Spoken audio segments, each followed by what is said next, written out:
the big news is that the number 2 play, the number 2 pick, the odds have shifted seismically.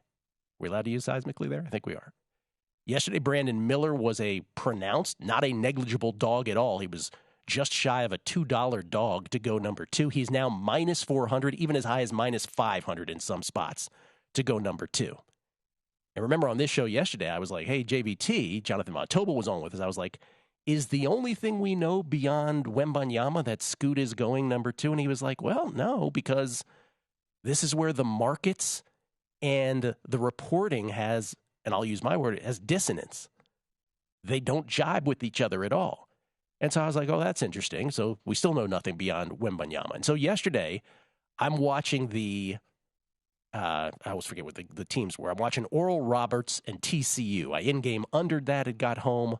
I'm watching college baseball. I in-gamed TCU minus 1.5. So I was rooting those in. And this is during the day on ESPN. And I got my Nacho Daddy for lunch, was eating that. Kelley, you and I had been on the phone. I was like, I got to go. I got to get some food. Got some food, watch those go in. And so I left the TV on as I'm just lounging on the couch. And so at 2:47 p.m. Pacific yesterday, so it's not your standard Sports Center starting time, but at 2:47 p.m., I text you immediately because Adrian Wojnarowski came on with Elle Duncan, and she was talking about, okay, how did these workouts go with the Charlotte Hornets? We had talked about it at length that Michael Jordan, who's selling the Hornets, was going to be on site for their additional look at both Brandon Miller and Scoot Henderson as to what to do with the number 2 pick in the draft on Thursday night, 8 p.m. Eastern, 5 p.m. Pacific. And Woj came out and said that, and he said it definitively. He's like, the Hornets solidified their position that they're going with Brandon Miller. They love Brandon Miller. Now, it was interesting wording because Woj has never, to Woj's credit, and by the way, let me raise my hand. I was the guy who bet Banchero last year, number 1. I bet it for basketball reasons. I said it the whole time through. It didn't make sense to me why the Orlando Magic wouldn't go for the surest thing with that young core that they had. And it turned out to be Banchero. So this year, I'm listening to Woj, and Woj immediately says, and to Woj's credit this year, because a lot of people want to bust on him for getting it wrong last year, but to Woj's credit, he's never wavered off Brandon Miller going number 2. Now, I was on vacation last week. I hadn't made a single NBA draft bet. But when he said it the way he said it yesterday, Kelley, I immediately go to a prominent book that lots of serious bettors will know what I'm talking about when I explain how this is done, where each bet that you make, you are limited to a dime of a win. And then you have to rebet it. So you can bet it to win a dime. They will move the odds on you. You can bet it to win a dime. They'll move the odds on you. They'll bet it to win a dime. They'll move the odds on you. But that's your limit. You keep doing it. I bet Brandon Miller 4 times right after that. And I texted you at 2:47 p.m. or 2:50 p.m. I'll see the timestamp on it. But no, at 2:47 p.m. is when I texted you. 2:50 p.m. I bet Brandon Miller to go number 2 at plus 169, plus 160, plus 150, and plus 142. You then said to me, oh, Jonathan Givony, it's funny you say that, Jonathan Givony just put out a mock Brandon Miller's number 2 in his as well. So this is 11 minutes later now. I'm thinking I'm the only person globally that's seeing any of this. The plus 134 that I had moved it to with my bets is still there 11 minutes later. I bet it a 5th time at plus 134. So it's either going to be a really good night for me or it's going to be a really sucky night for me. I'd feel much more comfortable if the draft was tonight. Sadly, I have to wait till tomorrow night because there's a lot of time where all of this can change. But the reason that I'm going with Woj this year, unlike last year, is the same reason. I'm actually being consistent. It's never made basketball sense why the Hornets with LaMelo Ball wouldn't take Brandon Miller. You've got your point guard. Why wouldn't you take the best player on a team that was number 1 in the nation most of last year? And so that's where it is right now. And so Brandon Miller's minus 400. So again, this is how the draft is now.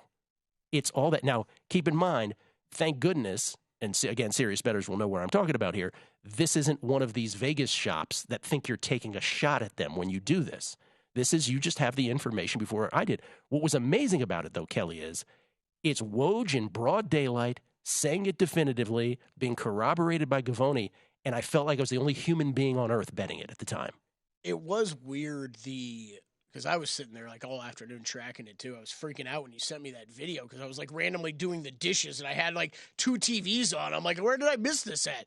I rewound and sent Kelley the clip of it. Yeah. I was like sitting there watching. So, yeah, no, it was a good catch. And yeah, they all lined up.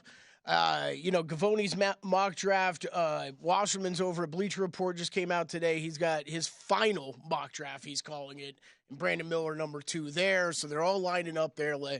I'm with you. I hope it was tonight. I wish it was now. That's right. This could be awful tomorrow. Who knows? I've got bets going back months now on this, so that would be really nice to get home. You have them 8-1, right?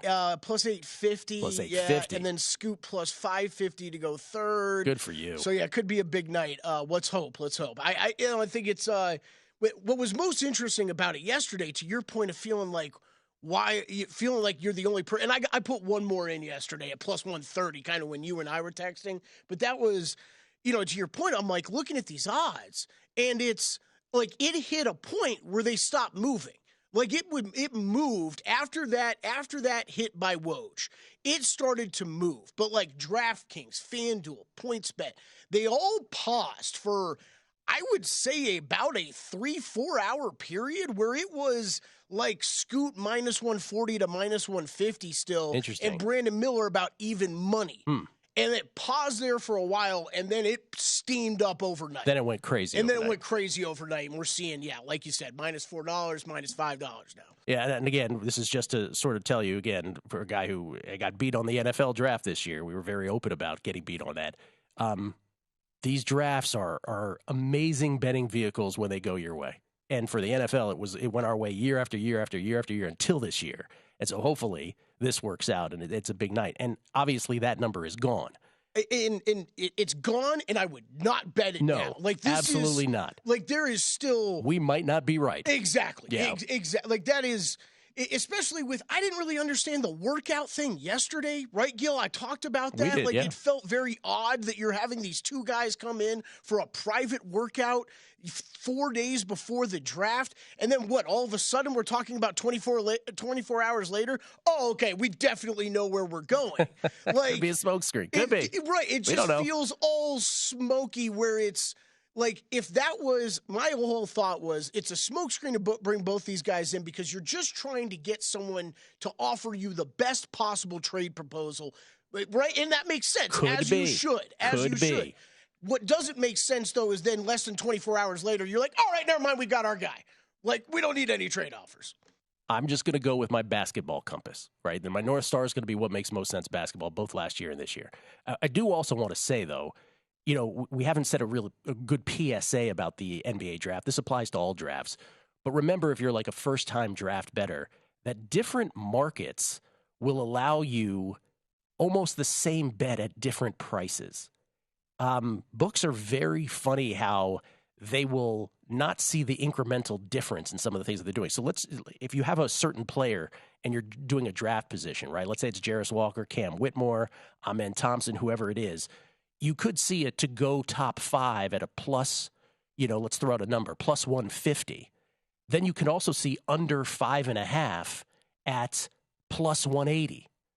So obviously you bet the plus 180 because it's the same exact bet. It's just that books have fallen asleep on changing those numbers. So be clever about that. There's multiple markets at lots of books where one bet is clearly better than the other. Don't make the mistake of just minimizing your gains. Yeah.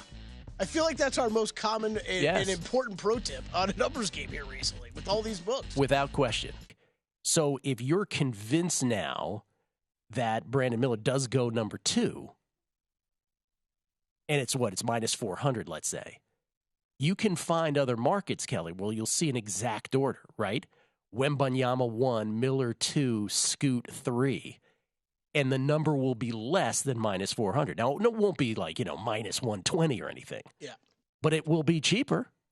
And so, I mean, yes, is there a scenario where that 1, 2, 3 wouldn't happen? Yeah, but we kind of feel like that's the order if that happens. Or like third overall, you could just bet Scoot minus 280. Or you could do that. Yeah. Exactly. So that's the point of all this is with drafts, make sure you're maximizing your profit or minimizing what you're laying on these.